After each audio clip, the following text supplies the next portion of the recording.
La paracha de la semaine du grand rabbin Jacques Waknin.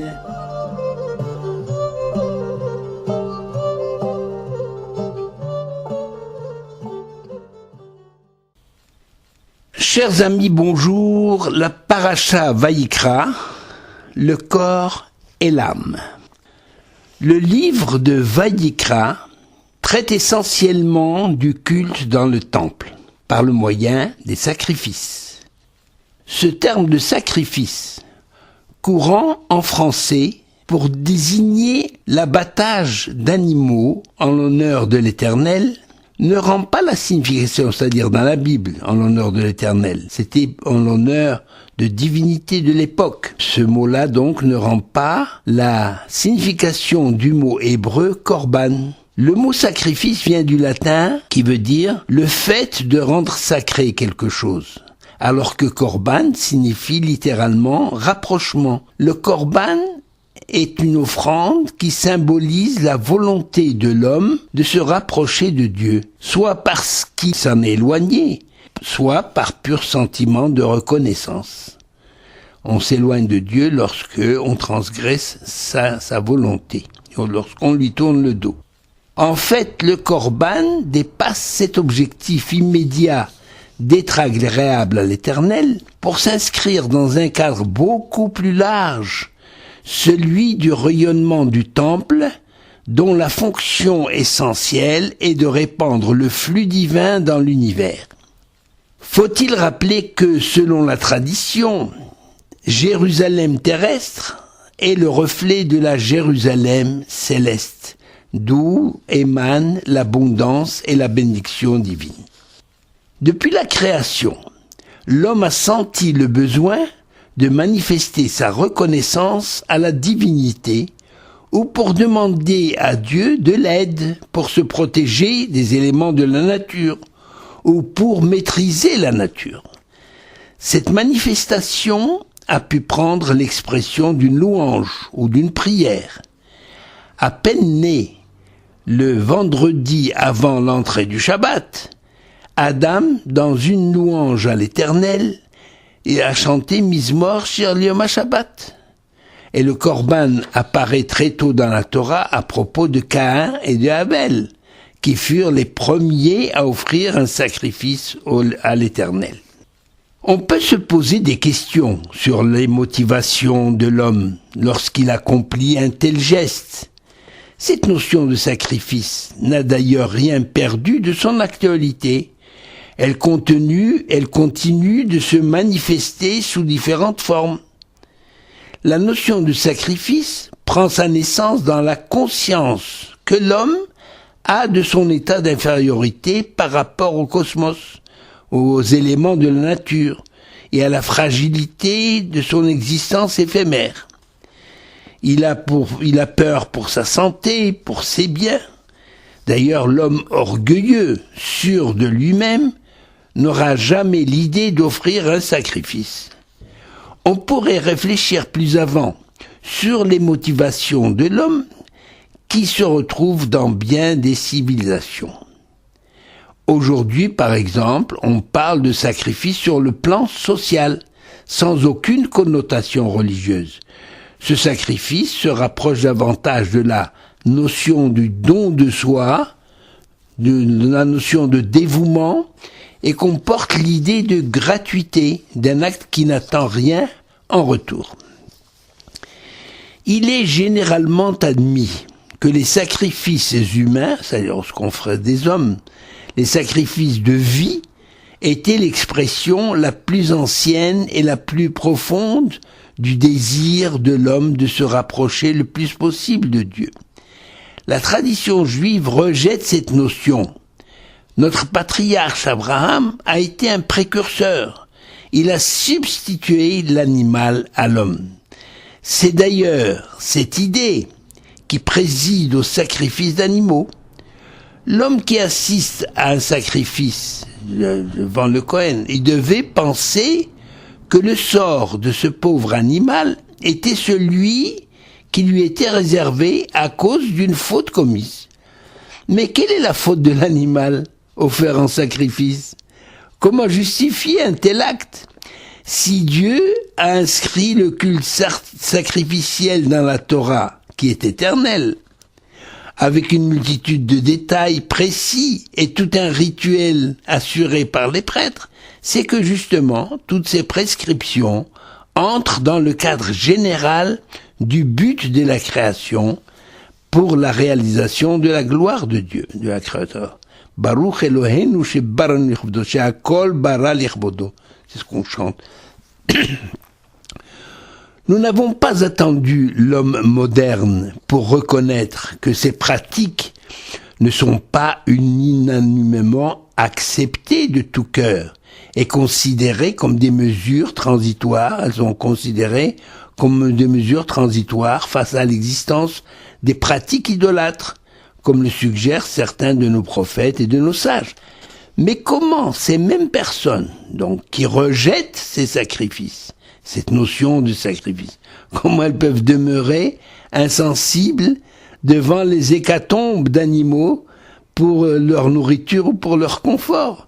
C'est quand les gens qui mangent la viande, eh bien cette viande, elle vient de sacrifices d'animaux, même si ça ne prend pas le nom de sacrifice, mais les animaux sont sacrifiés pour servir l'homme. Lorsque le prophète Isaïe déclare au nom de l'Éternel « Que m'importe la multitude de vos sacrifices, je ne prends point plaisir au sang des taureaux, des agneaux et des boucs. » Le prophète continue à dire « Lavez-vous, purifiez-vous, cessez de faire le mal. » Voilà, en vérité, c'est ce que l'Éternel demande. Il ne s'agit pas de l'abolition des sacrifices ou de la notion de sacrifice, mais davantage, il s'agit de l'esprit dans lequel les sacrifices doivent être offerts, c'est-à-dire avec un cœur pur et l'intention de se rapprocher de Dieu. Car, en fait, en définitive, Rachamana li babae, ce que demande Dieu, c'est le cœur, c'est-à-dire les intentions pures de l'homme. L'action déterminée par une bonne intention et n'est là que comme preuve de la sincérité de l'engagement de l'homme. C'est-à-dire quand il y a une intention, pour savoir si cette intention est bonne, elle se traduit par un acte qui est bon. Et que, en vérité, le véritable sacrifice que Dieu préfère, c'est un esprit humble et un cœur contrit et brisé. Zivrei Elohim Ruach Nishbara Lev Nishbar Venitke. C'est dans le psaume 51, au verset 19. Les sacrifices d'animaux demeurent pour nous un mystère, ou plutôt un phénomène qui dépasse notre entendement. C'est d'ailleurs le cas de tous les chukim, c'est-à-dire ces lois qu'on a coutume de désigner par décret divin, par opposition aux lois rationnelles. Cependant, à propos de la confrontation du prophète Élie avec les prêtres de Baal sur le mont Carmel, le Midrash nous laisse entendre que le taureau destiné à être immolé pour Baal refusait d'avancer. Pourquoi il refusait d'avancer? Parce qu'il refusait de servir une idole. Il a fallu l'intervention du prophète Élie, qui lui a soufflé à l'oreille que lui aussi va contribuer à un Kiddush Hashem, parce qu'on avait pris 2 taureaux qui étaient pareils, qui étaient identiques, un qui a été donné au prophète du Baal, et le second qui était attribué au prophète Élie, pour servir, pour l'immoler pour Dieu. Eh bien, celui qui a été offert au prophète Élie était tout content de servir justement une cause sacrée, tandis que le bœuf qui devait être immolé pour une idole, eh bien, il a refusé d'avancer. Et cela prouve justement que même les animaux, en ce sens du sacré, on connaît l'âne d'un certain, le nom m'échappe, et qui refusait de manger et qui refusait de travailler le Shabbat, parce qu'il n'avait pas l'habitude, il avait l'habitude d'observer le Shabbat. Donc, même les animaux ont une certaine intuition des choses, mais elles ne l'expriment pas comme les mains. Donc, les animaux destinés à être immolés sur l'autel des sacrifices participent à leur manière à la réalisation du monde. Lorsque on se sert, il y a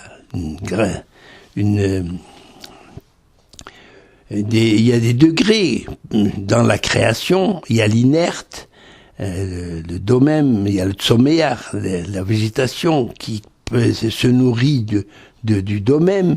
Il y a la végétation qui nourrit les animaux qui nourrissent l'homme, et l'homme qui, justement, nourrit sa spiritualité vers l'éternel. Les sacrifices publics obligatoires sont institués par ordre de l'Éternel. Quant aux sacrifices privés, ils sont facultatifs.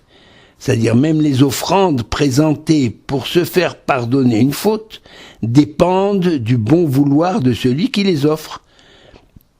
L'énumération des sacrifices, des corbanotes qui sont inscrits dans la Torah, va nous permettre de mieux appréhender le sens des sacrifices. Alors nous avons le premier sacrifice qui est Ola, c'est-à-dire ce qu'on a traduit en français holocauste. Pourquoi ? C'est entièrement brûlé. La Ola est offerte pour obtenir le pardon pour de mauvaises pensées, pour des désirs inconsidérés, donc pour des fautes volontaires. Les lettres des mots Ola sont sont identiques à ceux de Havla, qui veut dire iniquité, une faute. Donc après la Ola, on a les Shlamim. Les Shlamim, c'est un sacrifice rémunératoire qui est offert spontanément par gratitude envers l'Éternel, par une personne qui n'a rien à se reprocher. C'est-à-dire, pour remercier Hachem. Hatat, troisième sorte de sacrifice, c'est le sacrifice expiatoire, justement. Lorsque quelqu'un a fait une faute, il y a une faute d'ailleurs commise par mégarde. Et vous avez enfin Hacham, c'est-à-dire qu'aucun sacrifice ne peut racheter une faute commise sciemment et de propos délibérés. Une telle faute nécessite tout d'abord réparation et repentance, c'est-à-dire qu'on ne peut pas se réfugier derrière la religion et commettre des infamies. Sous prétexte qu'on prie, on met ses téphilines, on mange cachère, etc. Et c'est quand on a réparé une faute envers le voisin, autrui, envers l'autre, envers l'homme qui dans la société, et ensuite seulement on pourra apporter un sacrifice, que ce sacrifice c'est à cause du délit commis, parce qu'on a fait une faute envers le voisin. Mais ça n'a pas racheté la faute. Il faut d'abord la réparer avant d'apporter le sacrifice pour obtenir l'absolution pour la faute commise. De cette énumération, nous pouvons déjà dépasser l'idée que le sacrifice a pour but de s'attirer les faveurs du ciel et qu'il contribue tout d'abord à l'amélioration morale et spirituelle de l'homme. Parce que la première parole adressée à Moïse, justement, dans le livre de Lévitique, on l'appelle ainsi parce qu'il s'agit des Kohanim, c'est Torah de Kohanim, c'est le troisième livre de la Torah, eh bien, ce livre nous signale, la première parole signale en fait l'essence du sacrifice que Dieu attend de l'homme. Il est écrit Adam qui akriv mikem korban lachem min habehema, etc. Je traduis comme on le fait d'habitude. Si quelqu'un d'entre vous veut présenter à l'Éternel une offrande, c'est parmi les bêtes du troupeau que vous la présenterez. C'est-à-dire, il faut prendre une bête du troupeau. Les commentateurs ont tous fait la remarque suivante sur la syntaxe du verset. ils se sont dit, si vraiment Dieu voulait dire, si quelqu'un d'entre vous voulait offrir un sacrifice, etc., on aurait dû avoir Adam, Mikem, qui akriv. On aurait dû avoir le Mikem de vous à côté de l'homme. Mais la véritable traduction du verset que je viens de vous citer, qui est Adam qui akriv Mikem, Korban Hashem, eh bien, cette traduction, littéralement, cela veut dire, si vraiment, donc, vous l'écrivez en on aurait dû avoir Mikem à côté d'Adam, mais la véritable traduction révèle, en fait, que l'Éternel attend de l'homme qu'il prélève de lui-même. Adam qui a écrit Mikem, un homme qui prélève de lui-même. Ça veut dire qu'il donne de lui-même. Et c'est quoi min habehema? De son animalité. Ça veut dire du fait que de son aspect, ou le fait que l'homme est aussi un animal intelligent, un animal pensant, un animal parlant. En effet, l'être humain est composé d'un corps et d'une âme, laquelle des deux composantes entraîne l'autre. En d'autres termes, lorsque l'homme agit en bien ou en mal, qui est le moteur de son action? Est-ce le corps ou bien l'âme? Eh bien, pour résoudre cette énigme, le Midrash nous raconte une histoire. C'est une allégorie. L'histoire d'un roi qui possédait un magnifique jardin avec toutes sortes d'arbres fruitiers, mais le roi tenait davantage à un arbre particulier, un figuier qui donnait des fruits, des figues précoces. Vous savez que le figuier, les figues ne mûrissent pas en même temps. Et le roi donc constatait que ces beaux fruits disparaissaient et soupçonnait le gardien d'être l'auteur de ces vols. Alors le roi décide d'engager un aveugle et un paralytique. Ce dernier, c'est-à-dire le paralytique n'étant pas en mesure, c'est le paralytique, donc ce dernier n'était pas en mesure de signaler. Le paralytique est justement en mesure de signaler toute présence étrangère et suspecte. Et l'aveugle, lui, non. Mais l'aveugle est capable, lorsqu'il est guidé par la voix du paralytique, de pouvoir réagir et rattraper le voleur. C'est une initiative excellente de la part du roi, de ce roi intelligent. Mais au grand regret du roi, les figues précoces disparaissaient toujours. Alors il a convoqué les deux gardiens qui ont vite fait de se justifier. L'aveugle disant comment je peux sélectionner les beaux fruits mais je ne les vois pas. Et le paralytique il se réfugie derrière son infirmité en disant mais comment puis-je atteindre les fruits au sommet des arbres? Justement le roi intelligent fit monter le paralytique sur le dos de l'aveugle et il leur donne à tous les deux la bastonnade. Eh bien, Rabbi Ishmael, qui est l'auteur de cette allégorie, explique que le roi c'est Dieu, le verger c'est ce monde-ci, l'aveugle symbolise le corps et le paralytique l'âme. Cette allégorie ne concerne que le cas d'une faute commise par négligence ou par manque d'attention, car une faute commise volontairement ne peut être rachetée et pardonnée, elle ne peut pas être pardonnée par l'offrande d'un sacrifice. Cela se comprend. En commettant une faute involontairement, l'homme est assimilable à un animal qui se laisse guider par son instinct. Pourquoi l'homme faute dans certains cas? Parce que, manque d'attention, il se laisse aller, c'est plus fort que lui, c'est son instinct animal qui le désigne. Un animal peut donc lui procurer l'absolution de sa faute.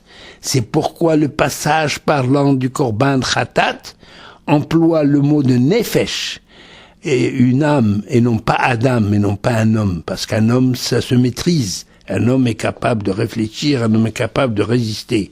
Tandis que l'âme animale, eh bien, elle se laisse aller quelquefois. Nefesh kitecheta bisgaga. C'est ce qui a été marqué lorsqu'un individu transgresse par mégarde l'un des commandements de l'Éternel. Bien entendu, comment l'âme qui a une vision spirituelle et élevée peut-elle fauter? Eh bien, justement, l'instinct animal du corps l'emporte parfois. Or, l'âme et le corps sont solidaires, d'où la punition pour les deux associés. Eh bien, on peut se demander, mais une faute qui est commise de façon involontaire, l'homme n'est pas tellement responsable. Je veux dire, on peut trouver des excuses, mais malgré tout, il faut savoir qu'une faute involontaire, même involontaire, nécessite une réparation à cause des répercussions sur la marche du monde.